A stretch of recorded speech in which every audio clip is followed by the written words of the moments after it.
Now that you started a YouTube channel, the next step is creating a YouTube banner. The banner helps give your channel a clear brand and professional look. When designing a banner, remember that it appears differently on TVs, computers, and mobile devices. Each device shows a different part of the image, so some areas may be cut off on smaller screens.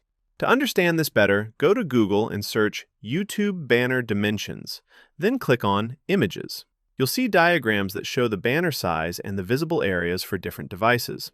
The full YouTube banner size is 2560 by 1440 pixels, but the most important content should stay in the center safe area, which is 1546 by 423 pixels in the middle, so it appears on all devices. Go into an image editing program. I myself use Photoshop. Create a document that is 2560 by 1440 pixels, then click Create. Add a solid color to this box so you can clearly see the working area. Now go to File and New again and create another box in the dimension of 1546 by 423. Slide that across onto your working banner design.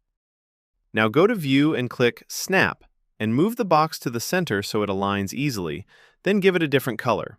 This smaller box is the most important visible area on all devices and is where you should place your channel name, logo, and any key information such as your upload schedule or a short description of what your channel is about. Add any images you want to use for your logo, or simply type your channel name if that's all you have for now. Once your design is finished, export the image as a high-quality JPEG.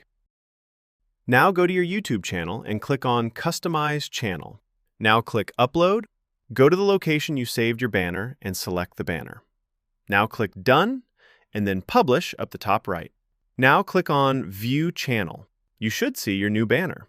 If it doesn't appear immediately, refresh the page after a minute and it should update. Now that you know how the banner works, you can always come back to your template and redesign it whenever you want. In the next video, I'll show you how to create a YouTube profile picture.